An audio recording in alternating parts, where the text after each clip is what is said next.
Televidentes, tengan todos ustedes muy buenas tardes. Bienvenidos a la emisión meridiana del Noticiero Televen. Les saluda Claudia Hernández. Un placer acompañarles, como siempre, para llevarles los detalles de las informaciones más destacadas hasta el momento. Comenzamos. El presidente de la República, Nicolás Maduro, aseguró que la crisis petrolera que enfrenta el país es debido a las sanciones impuestas por el gobierno de los Estados Unidos.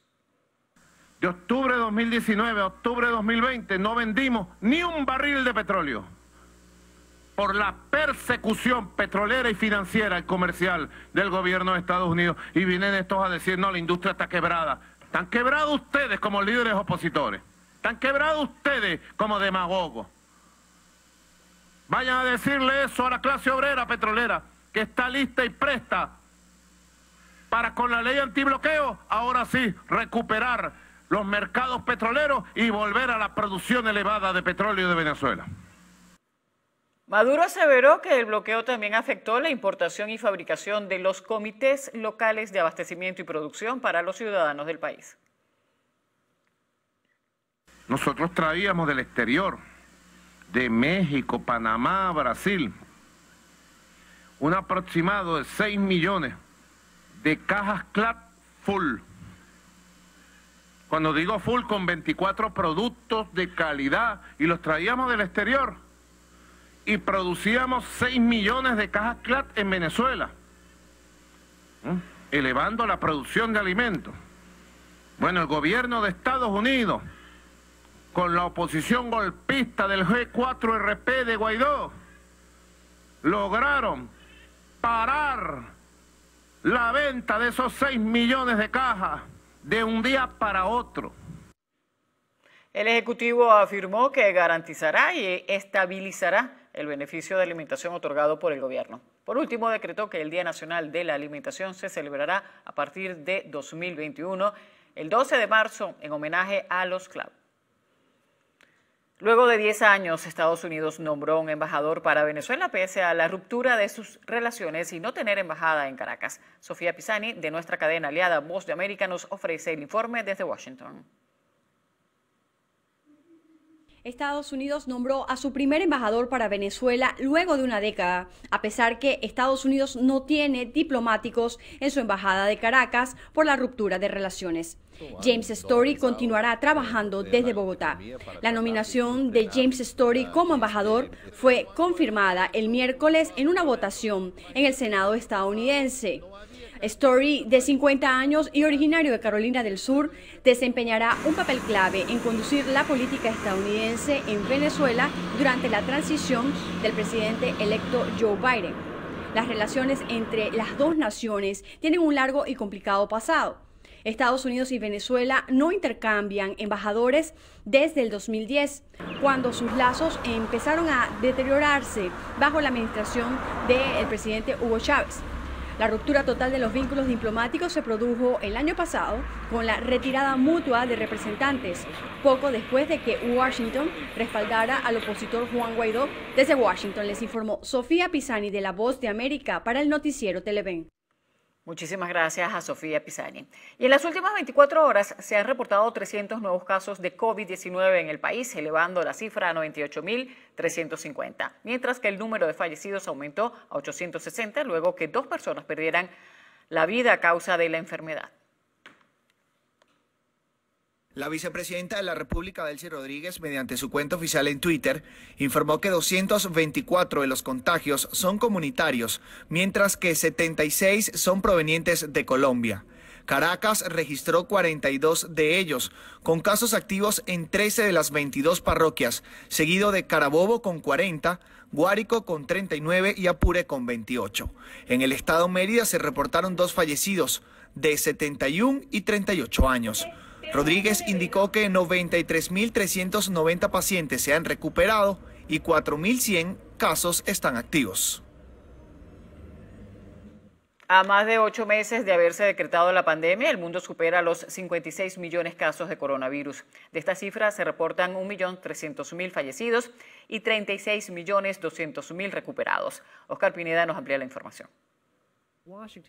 Entre este miércoles y el jueves se registraron 346.300 nuevos infectados por coronavirus en Estados Unidos, para un total de 11.530.000 casos. Nos vamos a India. En las últimas 24 horas, otras 45.500 personas han resultado positivas, lo que acerca más a ese país a los 9 millones de contagiados. Brasil sumó 34.091 nuevos casos de coronavirus en las últimas 24 horas y el total de contagios se aproxima a los 6 millones. Según el Ministerio de Salud, el país ha comenzado a registrar una aceleración en la curva de la pandemia tras varios meses a la baja. En el caso de Argentina, en las últimas 24 horas se registraron 10.300 nuevos casos y 241 fallecidos. De esta manera, acumula un total de 1.339.000 contagios y 36.300 fallecidos. Seguimos en Colombia, donde el Ministerio de Salud informó que se suman 6.875 positivos a la lista, que en este momento es de 1.218.000 personas. Nos vamos a México. La Secretaría de Salud reportó que a la fecha se contabilizan 1.015.000 positivos a coronavirus y 99.500 defunciones.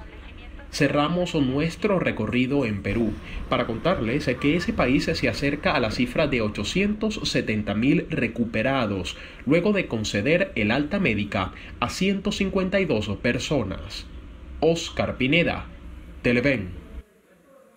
El CNE insiste en que todo el proceso electoral del 6 de diciembre está apegado a los lineamientos de las organizaciones Panamericana y Mundial de Salud respecto a las medidas de bioseguridad contra el COVID-19.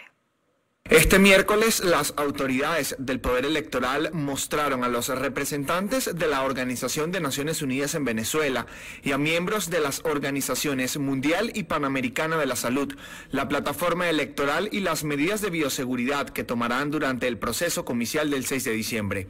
La presidenta del CNE, Indira Alfonso, recordó que ningún votante podrá asistir a los centros sin el respectivo tapabocas, norma que aplica también para los funcionarios y miembros de mesa que participarán en las elecciones parlamentarias.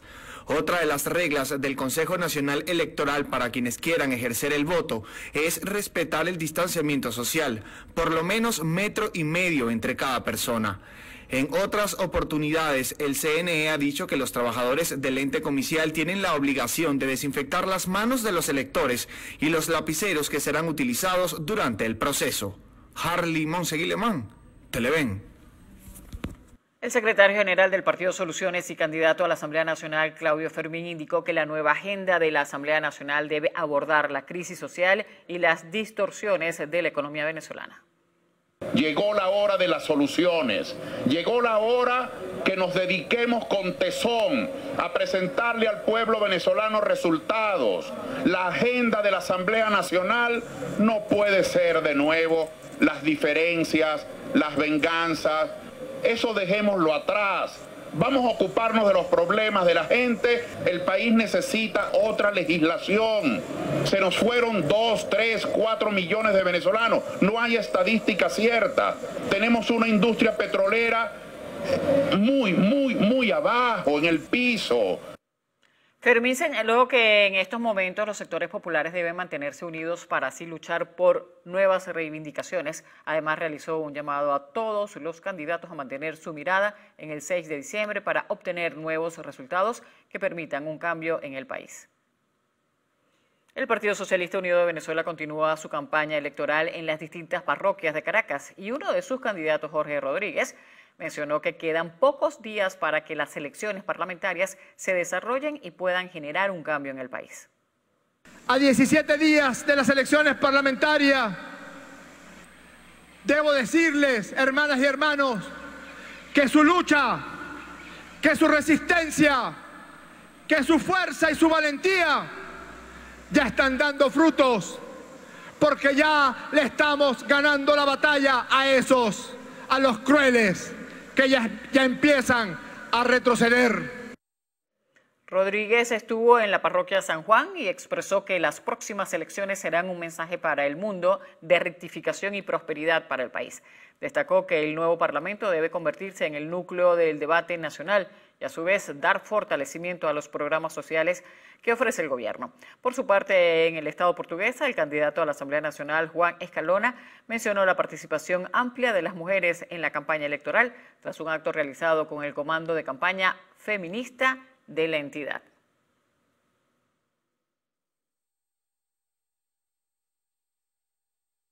Uno de los pocos estados que cumplió con la meta. 50% de los candidatos a la Asamblea Nacional son mujeres. 6 candidatos, candidatas, 6 candidatas son mujeres. ¿Para qué más? ¿Qué se necesita? Se necesita que el 6 de diciembre salga la mujer empoderada por Chávez, por Maduro, por la patria, por la organización política, a salir a buscar los votos. Y en el estado Lara, el secretario nacional de Cambiemos y candidato a la Asamblea Nacional, Timoteo Zambrano, juramentó este miércoles a los testigos que velarán por la defensa del voto. En el acto, Zambrano manifestó que el sector opositor que participará en las parlamentarias busca recuperar espacios políticos que se perdieron por los errores del pasado. Estamos tratando de rescatar para colocar al país en la vía electoral y rescatar la estrategia de acumulación de fuerza. Esa es la que estamos empleando nuevamente. La estrategia de acumulación de fuerza. Si ganamos las elecciones parlamentarias, tenemos el año que viene la elección de gobernador y podemos ganar un número importante de gobernaciones. Y luego vamos a tener las elecciones de alcaldes y concejales. Y luego la presidencial. Bueno, si nosotros llegamos con una fuerza en esta estrategia, podemos abordar perfectamente la confrontación electoral, el proceso electoral presidencial. El secretario nacional de Cambiemos confía en que la población saldrá a votar el 6 de diciembre en contra del gobierno debido al descontento social que existe en la actualidad. En Lara, Juan Manuel Oviedo, Televen. El presidente de la Asamblea Nacional designado por el Tribunal Supremo de Justicia y candidato a la reelección por Primero Venezuela, Luis Parra, reafirmó que ejercer el derecho al voto en los próximos comicios del 6 de diciembre es una manera de protestar y rechazar la crisis que enfrenta el país. Parra indicó que la inacción no conlleva una solución. Es por ello que instó a los venezolanos a votar masivamente y comenzar el camino del cambio. Las declaraciones fueron ofrecidas durante un recorrido realizado por Petare y La Vega en compañía de otros candidatos de esa tolda política. Oposición amplía organización de cara a la consulta popular del 5 al 12 de diciembre. Frente Amplio de Mujeres llama a organizar comandos de consulta. En un acto enmarcado bajo el lema Alza la voz, mujeres de diversos sectores recordaron que la consulta popular es un derecho ciudadano establecido en la Constitución y se llama a la organización para poder llevarlo adelante. El Frente Amplio de Mujeres convoca a las mujeres, al pueblo de Venezuela, al unísono, a participar en el gran desafío, a conformarse desde ya en comandos por la consulta, para ir de casa en casa, calle por calle, tendiendo puentes para explicar el alcance de la consulta popular. El acto contó con la presencia del dirigente Juan Guaidó, quien insistió en la necesidad de sumarse masivamente a la convocatoria. Sino es la necesaria expresión de toda una sociedad que no se va a acostumbrar. Guaidó aseguró que paralelamente se continuará apoyando todas las protestas del sector de trabajadores que exigen mejores condiciones laborales, así como de la ciudadanía que se manifiestan en contra de la crisis de los servicios públicos. Mardola Prin, Televen. El ministro de Justicia de Colombia, Wilson Ruiz, señaló que los migrantes venezolanos han impactado negativamente en la seguridad de esa nación, pese a que le han brindado todo tipo de ayuda. Así lo manifestó en entrevista exclusiva con nuestra cadena aliada Voz de América. Hemos hecho las cuentas y nos registramos más de 1.200 internos venezolanos en las cárceles de Colombia. O sea que aproximadamente son como el 1 o 1.7% de toda la población colombiana. ¿Qué significa esto? Que el número es grande, me parece, en tan corto tiempo frente a esto. Pero no es desconocido para Colombia ni para el mundo. El problema de Venezuela es la cantidad de inmigrantes venezolanos que tienen muchos antecedentes delictivos y están impactando desde luego en la seguridad colombiana. Se les ha dado todas las garantías de tipo en salud, en seguridad social, etcétera, pero también nos han generado un problema de inseguridad, que eso todo el país lo sabe. El ministro de Justicia colombiano resaltó que la administración de Iván Duque está consciente de la situación que vive Venezuela y por ello no le pueden dar la espalda a los venezolanos que migran en busca de una mejor calidad de vida. Aproximadamente 500 venezolanos trataron de cruzar la frontera con Colombia a la fuerza para regresar a su país. La mayoría había cruzado por caminos irregulares y por la crecida del río Táchira quedaron atrapados en la vecina nación. Nuestra corresponsal en la entidad, Fabiola Niño, nos trae los detalles. Adelante. Estas fueron las imágenes que se vieron en el puente internacional Simón Bolívar en territorio colombiano, cuando más de 500 venezolanos violentaron la seguridad de Migración Colombia para ingresar a la fuerza a Venezuela. ¡Vamos pasando! La frontera entre Venezuela y Colombia se mantiene cerrada desde hace más de 8 meses por la pandemia, pero los cruces ilegales siguen activos, utilizados diariamente por centenares de personas. La crecida del río Táchira, que limita ambos países, detuvo la movilización. Protección Civil Táchira ya reportó una persona desaparecida y una atrapada.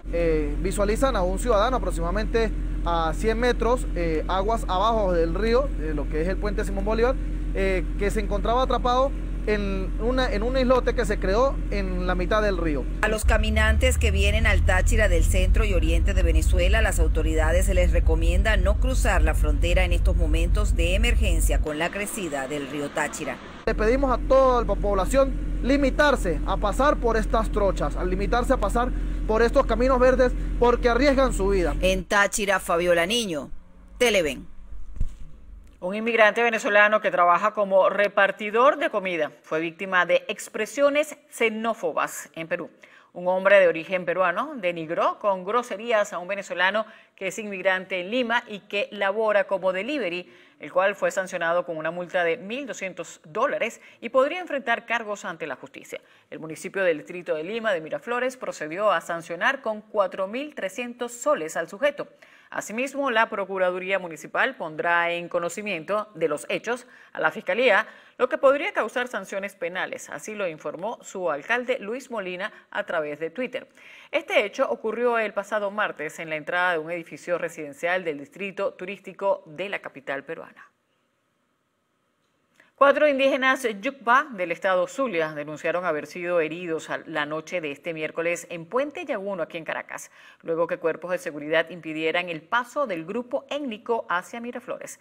Se conoció que cerca de 300 indígenas de la comunidad Yucba llegó a Caracas con la intención de reunirse con el primer mandatario nacional para manifestarle sus problemáticas. Igualmente trascendió que se reunieron con el vicepresidente del área social, Aristóbulo Isturiz, pero no obtuvieron respuestas.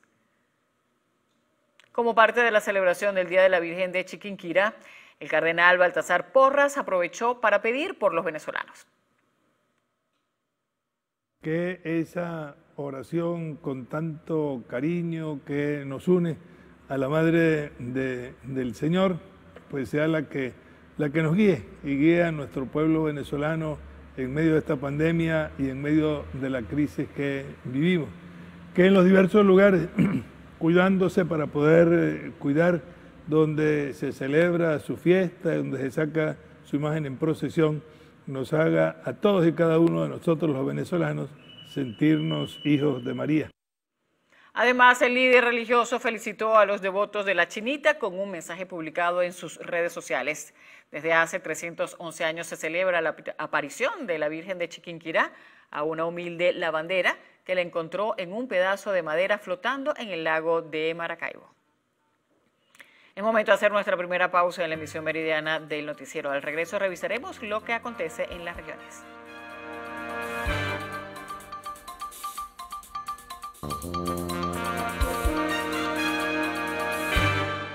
Entre basura, aguas servidas y techos a punto de colapsar, viven 120 familias al sur de la ciudad de Cumaná, en el estado Sucre. Así viven 120 familias al sur de la ciudad de Cumaná, en la parroquia Altagracia, problema que se agrava con las lluvias, afectando a niños y adultos. Hay familias que cuando llueve viven asustados, están nerviosos porque tienen miedo que se venga abajo los techos. Aquí se puede presentar, señor gobernador, señor presidente, una emergencia. Otro de los problemas que padecen en más de 8 calles de Brasil Sur es el de las aguas servidas, lo que ha provocado enfermedades en la colectividad. El paludismo, las plagas, las moscas, tenemos niños con problemas de infección en la piel, ya nuestros vecinos no pueden estar frente a su casa porque la podrición del agua negra los afecta, problemas respiratorios. Denunciaron que la comunidad Simón Rodríguez al sur de Cumaná es una de las más afectadas, donde el actual alcalde del municipio de Sucre, Luis Javier Cifontes, prometió el relleno sanitario para evitar la acumulación de desechos sólidos, cosa que no se ha cristalizado. Desde el estado Sucre, Javier Ramos, Televen. Vecinos de varios sectores del municipio Simón Rodríguez en el estado Anzoátegui protestaron para exigir la venta de gas doméstico.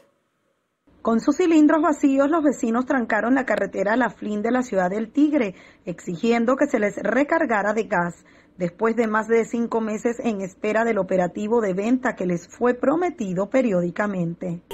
Todos los habitantes del sector Los Sabanales, Bolivarianos, Silencio, José Antonio Pay, Vista Alegre, pidiéndoles a las autoridades que le compete la cuestión del gas, que tenemos 5 meses sin el gas, entonces tenemos una tranca desde el día de ayer y nadie nos ha dado la cara, nos ha dado una respuesta. El 99% de todos los sectores están sin gas y nada más y nada menos que ningún concejal, ni alcalde, ni nadie ha llegado para acá para resolver los problemas. ¿Qué es lo que está pasando? Esta es la carretera nacional. Vean cómo está la gente sin gas.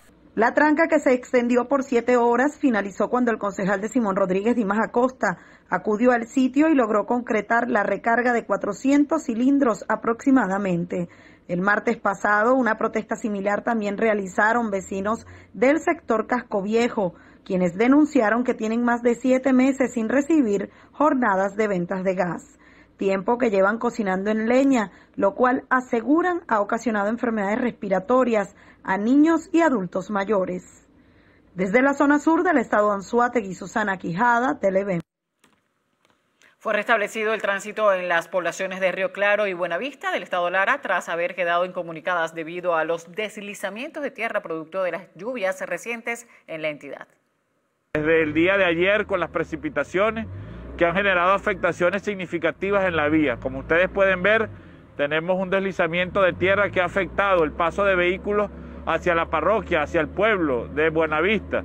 Estamos a pocos minutos de llegar al pueblo, pero esta afectación, bueno, ha inhabilitado esta vialidad. La primera autoridad municipal informó que en algunas zonas atendieron las limpiezas de quebradas para evitar que próximamente hayan anegaciones de vivienda. Gracias a la actividad que realizamos desde Mica, desde Invilara, para evitar las afectaciones durante la época de lluvia, hemos garantizado la fluidez del agua, hemos garantizado que el agua pueda correr por sus ríos, caudales y cauces sin causar estragos significativos en nuestro estado. Ahora, autoridades de Protección Civil y Cuerpo de Bomberos, así como el Gabinete de Infraestructura, tanto de la Alcaldía como Gobernación, se mantienen atentos debido a que próximamente pasará por la región la onda tropical número 64. Desde la ciudad de Barquisimeto, Ramón Vélez, Televen. Más de 50 empresarios se han dado cita en la Expo Valencia Online 2020. Así lo anunció el gobernador de Carabobo, Rafael Lacaba, quien destacó la labor realizada por la Alcaldía de Valencia para llevar a cabo el evento comercial. Investiguen, exploren la página web de la Expo Valencia Online, que van de verdad a tener una experiencia increíble. Y nuevamente, alcalde, felicitarlo y agradecerle como carabobeño la limpieza, la electricidad, la iluminación, todo lo que es la parte, repito, del ornato, cuántas cosas no se han hecho. Por su parte, el alcalde de Valencia, Alejandro Marvés, indicó que la modalidad online logró un alcance nacional de la Expo de cara a lo que será el bicentenario de la batalla de Carabobo el próximo año. Y le hemos brindado a nuestro pueblo valenciano, a nuestra gente, a nuestro pueblo carabobeño, a nuestro país, la tercera edición de esta Expo Valencia 2020 en esta modalidad online.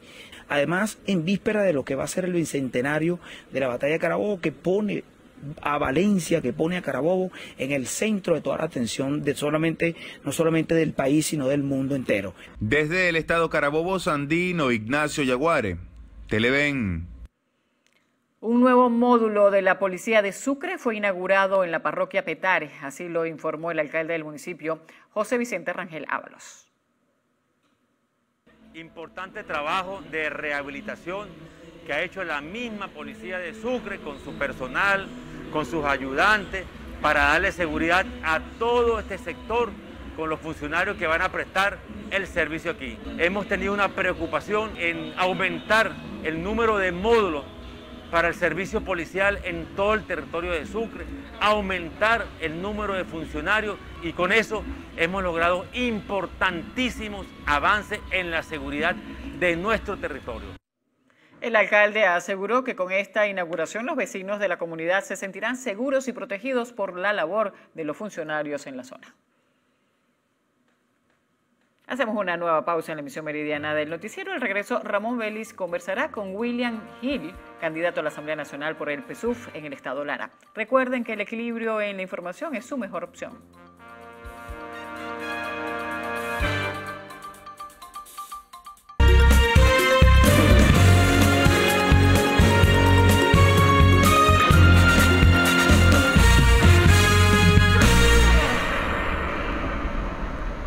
Buenas tardes, les saluda a esta hora Ramón Vélez desde el estado Lara. En esta oportunidad me acompaña William Hill, él es candidato a la reelección a las parlamentarias de este 6 de diciembre por la entidad. Él es ingeniero civil, bienvenido a la entrevista. Bueno, muy buenos días, muchísimas gracias por la oportunidad a ti y al canal Televen. Comenzamos con la ronda de preguntas. ¿Por qué el venezolano debe salir este 6 de diciembre a ejercer su derecho al voto en estas elecciones parlamentarias? ¿Por qué son importantes? Bueno, yo pienso que Venezuela se ha caracterizado por un país que los problemas, las diferencias, tratamos de resolverlas por la vía del voto. Creo que es una oportunidad histórica que se nos presenta a que este 6 de diciembre volvamos y vuelva un sector también de la oposición a la vía democrática. Entendemos que la política es la diferencia de, a través del voto, del diálogo, el encuentro, la reconciliación también nos permite este 6 de diciembre y yo creo que no puede quedarse nadie sin votar porque es el instrumento que tenemos nosotros, repito, para resolver nuestras diferencias en democracia y que se acabe esa forma de hacer política violenta, con guarimbas, que nadie quiere eso. La gran mayoría de los venezolanos quiere paz, quiere diálogo y es una gran oportunidad que se nos presenta. La segunda pregunta, ¿qué podría hacerse desde el Parlamento para mejorar las relaciones de Venezuela en la actualidad? Bueno, yo creo que en primer lugar el Parlamento, una vez se instale el 5 de enero, tiene que reconstruir las relaciones internas, pero también con el resto de los países. Creo que se abren nuevas ventanas con lo ocurrido en Estados Unidos. Creo que puede haber un destello de luz, de diálogo entre ambos gobiernos que permita que cesen las hostilidades contra nuestro país, que cese el bloqueo contra nuestro país y podamos nosotros desarrollar el país en paz, en democracia, lo que la gran mayoría del pueblo quiere, poder mejorar la economía, es la columna vertebral de nuestro país y creo que lo podemos hacer es a través del diálogo y reencontrándonos con las diferencias, como siempre, ahí van a haber debates con los sectores de la oposición que están participando, pero al final hay que ponerse de acuerdo por el país. Yo recuerdo brevemente que en estos 5 años se planteó un proyecto de la CAF, que lo planteó un sector de la oposición venezolana para electrificar lo que tiene que ver con todo el estado Zulia, puntualmente Maracaibo. Nosotros estuvimos de acuerdo en votarlo, aún cuando lo presentó la oposición, y el sector guaidocista no quiso aprobarlo. Era un proyecto de electrificación que haría la CAF y para darle electricidad a los zulianos. Quiere decir que nos podemos poner de acuerdo en las cosas que le convienen al país y no seguir con ese debate estéril que no le aporta soluciones al país. La tercera pregunta, ¿qué resultados tangibles pudo obtener la Asamblea Nacional Constituyente en el país? Bueno, nosotros primero llegamos como constituyentes en un clima de violencia donde todo el país estaba sumido en lo que es la guarimba, el degollamiento de motorizados, toda la quema de escuelas, de hospitales, etc. Y llegó para asentar las bases de paz. Se acabaron las guarimbas, nosotros legislamos en función del pueblo todo lo que tiene que ver con las leyes constitucionales que aprobamos para permitir el funcionamiento del Estado. Por ejemplo, todo lo que tiene que ver con el presupuesto. Durante todos estos años hemos funcionado a través de la aprobación del presupuesto que necesita la República a través de la Constituyente porque la Asamblea estaba en desacato. Finalmente no llegamos a establecer un nuevo texto constitucional. En diciembre cesará nuestra actuación como constituyentes, pero garantizamos el funcionamiento del Estado, nuevas leyes para el país y por supuesto lo más importante, la garantía de paz. Creo que hicimos una gran tarea y el resto de las tareas de legislar le va a tocar por supuesto a la Asamblea Nacional desde el 5 de enero. Ahora pasando a lo local, usted es candidato por el estado Lara. Estamos en una región en donde en los últimos tiempos se han visto manifestaciones, esto debido pues, a fallas en servicios públicos. ¿En qué se basa la propuesta de William Gil por el estado Lara? Sí, nosotros no llevamos, digamos, una propuesta puntual como William Gil, aún cuando estoy haciendo aporte a lo que hemos recogido en asambleas. Por ejemplo, el tema del agua en Lara, es muy fuerte el tema del desabastecimiento de agua, pero hay dos cosas. Uno, el tema, de los insumos para reparar las bombas, de la difícil situación económica, pero también la falla ocasionada por falta de mantenimiento, por dragar lo que es la represa de Dos Cerritos, por poner un ejemplo. Nosotros tenemos que hacer un esfuerzo, pero también en el consumo. Ramón, estoy proponiendo y estamos proponiendo que desde la Asamblea Nacional legislemos para que en todo el país comience a utilizarse las llamadas aguas grises. En todo el país nosotros utilizamos la gente llama aguas blancas o aguas claras y las aguas servidas o aguas negras, dos aguas. Pero en la casa de los que nos están viendo debería haber una tercera tubería, que es la agua que se trata, que se recicla, que se utiliza para regar o sembrar, porque recuérdate tú, desde Quibor viene una tubería hacia Barquisimeto donde se conectan pues todas las fincas y le quita más del 35% del caudal a la ciudad. Y esa agua es para el consumo humano, no es para riego. Entonces tenemos que hacer un gran esfuerzo desde la Asamblea Nacional para obligar al Estado y al privado a que utilice la agua reciclada, pero para eso hay que crear una infraestructura, una planta de tratamiento, es decir, trabajar en el tema de los servicios. Y estamos recogiendo todas las propuestas, como dijo el presidente, el tema del gas, el tema del agua, pero estoy haciendo aportes allí, ya que tengo experiencia por haber sido viceministro de Infraestructura y también por la carrera FIN, haciendo propuestas y pretendemos nosotros llevarla a la Asamblea Nacional para no solo construir nueva infraestructura, sino también ahorrar el agua y no seguirla malgastando como lo estamos haciendo en Venezuela. Abarcarán también el tema de la salud, que es un tema que ha sido denunciado en reiteradas oportunidades por diversos gremios en la región sobre la situación en la que actualmente están, e incluso también aprovecho la oportunidad para comentarle acerca de la situación del gremio de los docentes en otro ámbito con el tema salarial. Sí, el tema de la salud es un tema que hemos venido impulsando desde el proceso revolucionario, es decir, avanzar. No pudiéramos nosotros haber atendido esta pandemia si nosotros no hubiéramos tenido el sistema Vargas Adentro, por ejemplo. Estamos atendiendo a los pacientes totalmente gratuitos. Somos en Latinoamérica uno de los países que tiene la cifra más baja primero de contagio, segundo de muertes por COVID. Es decir, que tenemos un sistema que ha sido golpeado por la guerra económica, que estamos reparando algunos equipos, que estamos haciendo milagros.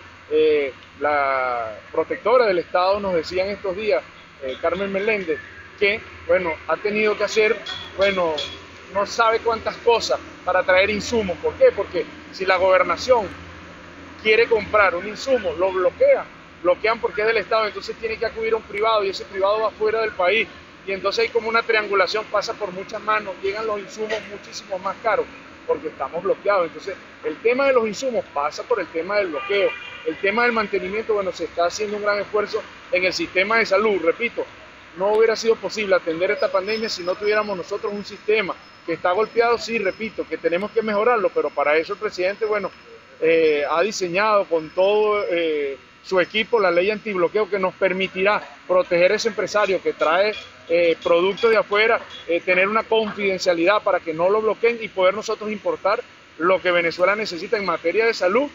Y en el tema de educación igual, nosotros vamos a seguir mejorando. Hay un tema pendiente que es el tema de los salarios de los maestros y creo que ahí puede influir mucho la Asamblea Nacional para nosotros, comenzar a dignificar a todos los docentes. Una última pregunta, ¿qué aspectos debe mejorar el Estado Lara ya para el año 2021? con esto basado pues en las propuestas y lo que ustedes han escuchado en las comunidades? Yo creo que el tema primordial es los servicios. Creo que debemos mejorar en el tema de los servicios, avanzar, repito, no solo la generación de electricidad, sino también el ahorro de la electricidad, no solo la generación del agua, sino también el ahorro del agua. Tenemos que mejorar, ser más eficientes, pero también creo que le va a dar un reimpulso significativo si nosotros logramos que cese la hostilidad y el bloqueo contra el pueblo de Venezuela, y por supuesto eso afectará directamente a nuestro querido Estado Lara.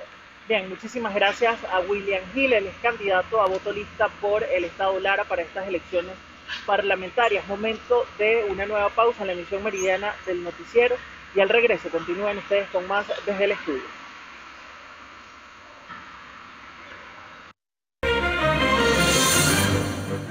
Cientos de chilenos se congregaron este miércoles en los alrededores del Palacio de la Moneda en Santiago para exigir la renuncia del presidente Sebastián Piñera, así como la libertad de un grupo de encarcelados durante las protestas que han sacudido a esa nación en las últimas semanas.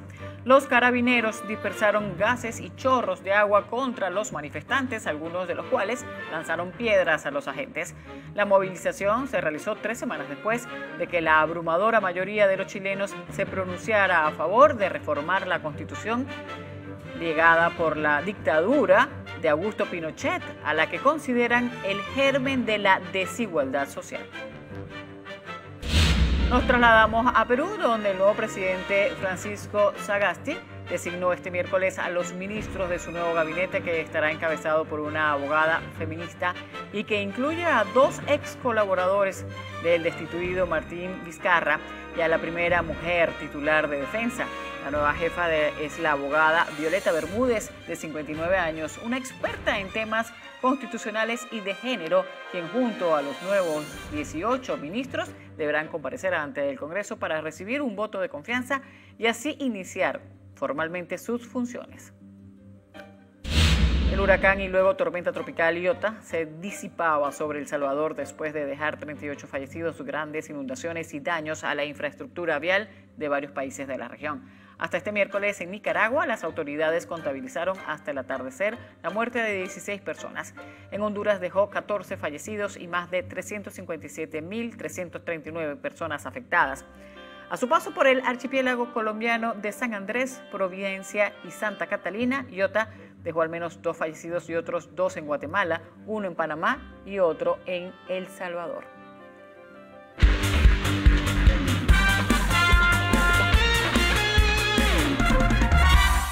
El Ministerio del Deporte y la Liga Venezolana de Béisbol Profesional anunciaron el protocolo de bioseguridad para ingresar a los estadios de béisbol. Fernando Duró ya anunció a los 23 convocados de la Selección Nacional de Baloncesto para la doble fecha clasificatoria para la American Cup 2022 que se disputará en Buenos Aires, Argentina.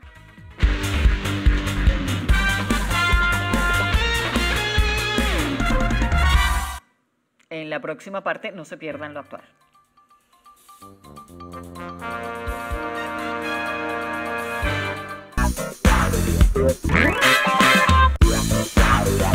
Hola, muy buenas tardes Venezuela, bienvenidos a nuestra sección de Lo Actual desde casa. Les saluda Cintia Franquisquielo, estamos listos para contarles qué es noticia en el mundo del entretenimiento. Nuestras redes sociales, @loactual en Twitter, @loactualtv en Instagram y @cinciafd. Damos inicio a las informaciones para contarles que el diseñador venezolano Robin Morales se unió a una noble causa a beneficio de la Fundación Procura de la Parálisis. Tras una temporada de reinicio, el creativo reinterpreta una cápsula creada con el color blanco, pensando en la atemporalidad, versatilidad y comodidad de piezas para la mujer venezolana. Personalidades como la Miss International 2018, María Velasco, la influencer Planet Glenda, Viviana Givelli y Shirley Barnaghi se unieron a esta causa. Cabe destacar que con la compra de cualquiera de estas piezas se estará colaborando a dicha fundación que durante 30 años se han encargado de proporcionar servicio integral a personas con discapacidad motora con el fin de ayudarlos a su proceso de inserción social. Y pasamos a otras noticias para comentarles que el productor de cine Harvey Weinstein fue aislado en prisión por presentar síntomas de COVID-19. El antiguo cineasta, condenado a 23 años de prisión por abuso sexual, se encontraba en aislamiento con fiebre bastante elevada, algo que los doctores creen que se debe a que ha sido contagiado de coronavirus.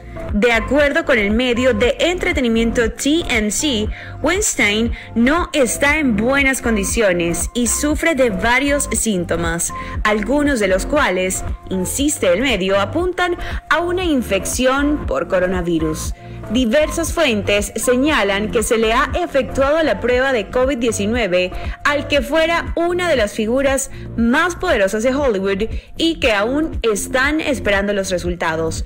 Pero ante sus síntomas, algunos muy serios, los médicos han decidido aislarle.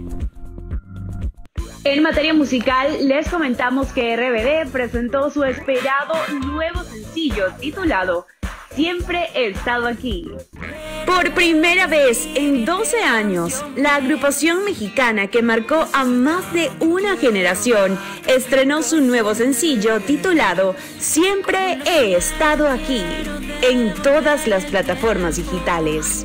Este tema se convierte en el primero de la nueva producción de la banda y es un himno del movimiento que tendrá diferentes actividades en estas semanas y que culminará el próximo 26 de diciembre con el concierto virtual Ser o Parecer, que reunirá a la legendaria agrupación. Siempre he estado aquí es un tema nostálgico con líricas muy reales y al mejor estilo pop de RBD. Avanzamos con más noticias para contarles que Alejandro Sanz ofrecerá un concierto en streaming el 5 de diciembre. Y con esta nota, amigos de Lo Actual, nosotros llegamos al final de nuestro recorrido por lo más destacado en materia de entretenimiento. Gracias por acompañarnos. Pasen una feliz tarde. Llegamos al final de la emisión meridiana del Noticiero Televen. Un placer haberles acompañados por el mediodía de hoy. Y no olviden que pueden ver nuestra emisión completa en nuestro canal en YouTube, Televen TV, y seguirnos en nuestras redes sociales. Tengan todos ustedes una feliz tarde.